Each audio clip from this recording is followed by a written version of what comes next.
рождения. Да. И поэтому мы ее от всей души хотим поздравить. Хотим ее поздравить. Пожалуйста, вручите нашей имениннице букет. Вот. Да. От нашей группы благодарностью ей за то, что она очень хорошая певица, что она, вы, наверное, поняли уже, что она очень прекрасный друг. И в честь нашей дружбы, которая уже длится 6 лет, мы уже поем 6 лет все вместе, вот, Алися у нас новобранец, но я думаю, что она впишется в нашу, так сказать, группу, и прекрасно все будет хорошо. Как это вам нравится? Да.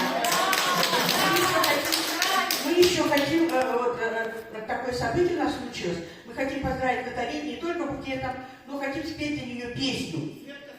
С днем рождения! Да, только ее светки у Наты. Вначале мы споем с днем рождения. Да. Вот. Сейчас нам дадут музыку.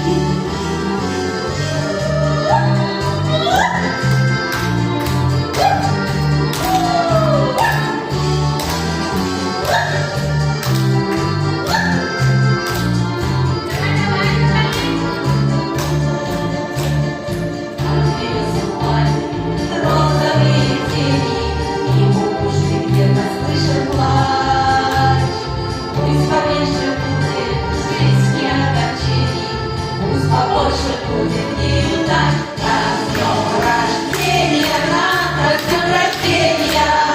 Поздравляю всех тебя, друзья. Море счастья, радости, мгновения. Все сегодня только для тебя. За окошком зимы налился дождь журавли. Путь судьбою нашей будем мы хранимы на дороге жизни и любви. Так, с днем рождения, Ната, с днем рождения. Поздравляю всех тебя, друзья. Море счастья, радости, мгновения. Все сегодня только для тебя.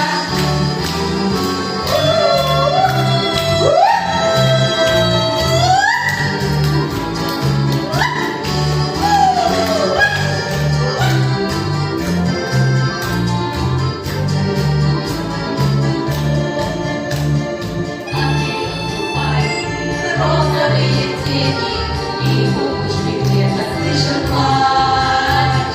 Пусть поменьше будет жизни огорчений, пусть побольше будет неудач. С днем рождения, Ната, с днем рождения. Поздравляю всех тебя, друзья. Море счастья, радости, мгновения. Все сегодня только для тебя. С днем рождения, Ната, с днем рождения. Поздравляю всех тебя, друзья. Море счастья, радости,